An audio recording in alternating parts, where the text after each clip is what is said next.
The greenhouse, where winter never enters, puede mantener 20 creamers en su interior, mientras afuera marca 30 red burns, sin una sola caldera ni un solo cable de calefacción encendido. Tonight, let that warm glass room hold you for a while. Outside, the year has turned to iron. The river has stopped moving. The fields lie under a foot of snow, and the wind carries no birds at all. But here, behind tall panes of glass and thin ribs of black iron, the air is soft and green and still. You can feel your own shoulders come down from your ears. There is nowhere you need to be tonight, and nothing you need to carry. The story is old, older than the lamp beside your bed, older than your grandmother's grandmother. 300 winters ago, when Europe froze harder than anyone living had ever seen, someone built a room the cold could not enter. Not a palace, not a vault of gold, a greenhouse. And people of great fortune paid more to stand inside it than to own the finest painting in the land. Let that settle. Breathe out slowly. We are going to walk into that warm room together without any hurry at all. Let your breath find its slow shape now, in and out, like a tide with nowhere to rush. Picture the world the way it truly was then. They called it the Little Ice Age, and it was not a phrase in a book. It was frost inside the bedchambers. It was ink freezing in the well before you could dip the pen. It was whole harbors locked in ice thick enough to hold a market and a bonfire. Winters came that killed the old olive trees of the south. Rivers that had flowed for 1,000 years grew still and white. And in that long, cold warmth stopped being ordinary. Warmth became the rarest thing a person could hold in their hands. Somewhere in a great estate, a gardener pulled a wool coat close and crossed a courtyard of blue snow toward a low glow of glass. His breath hung in the air like smoke. He was not going to sleep yet. He had a small, warm world to keep alive through the whole long night. The heat did not come from magic, and it did not come from a machine like the ones we know. There was no boiler humming in a basement, no wire glowing red, nothing you could switch on with a finger. It came from patience and from stone. Deep inside the thick brick wall ran hollow channels, and at one end, a small fire breathed in a low furnace mouth. The warmth crept sideways through the bricks, slow as honey, and the whole long wall gave it back all night, the way a loaf of bread keeps giving off heat long after it leaves the oven. The gardener fed the fire once, banked it low, and let the stone do the quiet rest. Above the flames, the smoke wandered through the wall before it ever found the sky. Every brick had been laid to catch that heat and hold it. The room stayed warm not because the fire was large, but because nothing at all was wasted. That was the whole clever secret of it. Watch him move down the long aisle now, unhurried, a lamp swinging low in one hand. On either side, orange trees stood in wooden tubs taller than a child, their dark leaves shining. Lemons the color of candle flame hung heavy in the warm dark. Further along, under a bed of warm bark, someone was coaxing a pineapple to ripen, a fruit so strange in a frozen country that a single one could be rented for a grand dinner, passed from table to table for show, and never even eaten. He touched nothing roughly. He listened more than he looked. A gardener like this learned the whole room by its small sounds. The tick of cooling glass, the soft settle of the fire, the drip of water finding a leaf and letting go. He was not really growing plants at all. He was keeping a season alive out of season. He was holding one warm evening steady against a whole frozen continent of ice. Now feel the strange border he lived beside. On one side of a single pane of glass, summer. On the other, a cold that could take a traveler before morning ever came. An inch of glass was all that stood between the two whole worlds. Press your thumb to a window on a winter night and you already know the feeling. Warmth on one face of your hand, deep chill on the other, and only a thin sheet holding them apart. That was the entire marvel. Not the fruit, not the flowers, the temperature itself. The nobles who paid fortunes were not buying oranges they could have shipped from warmer coasts. They were buying the feeling of June in the middle of a deadly January. They were buying warmth as a thing you could walk into and breathe and stand inside. And warmth in that century was worth more than gold, because gold, for all its shine, could not stop a body from freezing in the dark. Rise up gently for a moment, high above the estate, and see how small this warmth truly was. Below you, the great house sits dark. The gardens are erased under snow. The maze, the fountains, the long avenues, all of it white and silent for miles. Forests stand black and stiff with frost.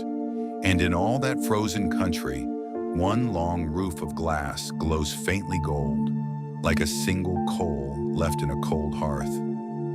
That was the whole miracle. One warm room in a world of ice, kept alive through the night by one tired man in one careful fire.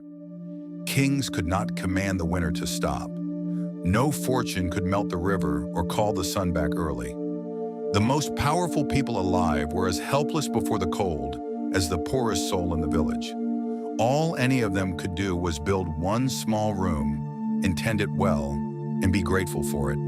That was the quiet lesson hidden inside the glass. Come back down into the warmth, slowly, and let me show you where some of the heat was born, because this part is gentle and strange.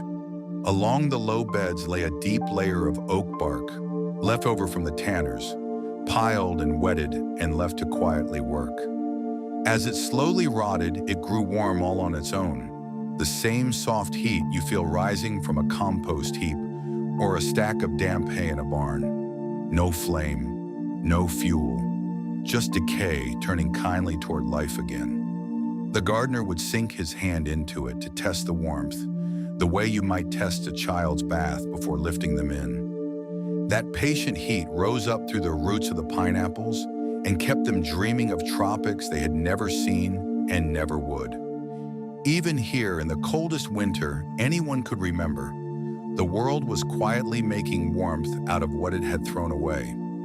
Nothing was ever too humble to become a small, saving fire. There is an old idea, older even than this greenhouse, that lives well inside a room like this. Marcus Aurelius, writing to himself alone by lamplight, once said that loss is nothing but change, and change is the very thing that nature loves. The seasons take everything, and then they give it all back. The gardener knew this in his hands long before he could have said it in words. He had watched 100 winters strip the world bare, and 100 springs carry it back, and he no longer argued with either one. He could not keep the cold from coming. He could not hurry the sun across the sky. All he could do was tend the small circle he had been given. This room, this fire, these dark green trees, and let the vast winter outside simply be the vast winter outside. That was enough. That was everything. Peace, he had learned, was never in ruling the weather. Peace was in keeping your own small lamp and asking for nothing more. The night deepens now, and the room begins to settle itself for sleep, and so gently can you. The gardener walks the long aisle one last time, dimming things as he goes. He trims a wick here. He closes a small vent there, letting the warm air pool and stay low among the roots. The great glass roof has gone black above the trees, and the panes hold 1,000 tiny reflections of his single lamp, like stars caught indoors for the night. He checks the fire once more, banks it careful and low, so it will breathe slow embers until dawn, without ever leaping or wasting itself. The bricks are warm to the touch, and they will stay warm long after he has walked away.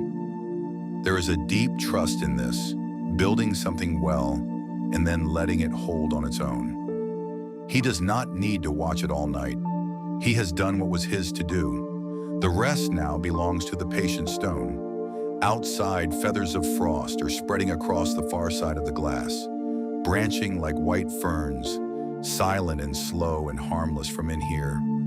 Watch them grow if you like, the same easy way you would watch the snow drifting past a street lamp. Nothing you must do about it, nothing at all to fear. Each crystal reaches toward the next and stops, delicate as old lace. On this side of the pane, a single drop of warm water slides down the inside, tracing the very same glass the frost is climbing from below. Two weathers, two worlds, one thin surface between them, and it holds. It always holds. The wind can lean its whole weight on that glass all night and never once get in. And you, wrapped warm wherever you are on the safe side too, just as he was. Let your eyes go soft. Let the frost do its slow, quiet work out there, while in here the air stays gentle and green and still. The whole room is breathing slower now and slower. The orange leaves stir just slightly in the rising warmth, then go still again. The lemons hang like small dim moons among the branches. The pineapples sleep down in their warm bark, dreaming their impossible summer. The last lamp burns low at the far end of the aisle, a soft gold coin in all that deep green dark. There is nothing left to tend now, nothing left to fix or worry over. The fire is set, the stone is warm, the season is safe until morning comes.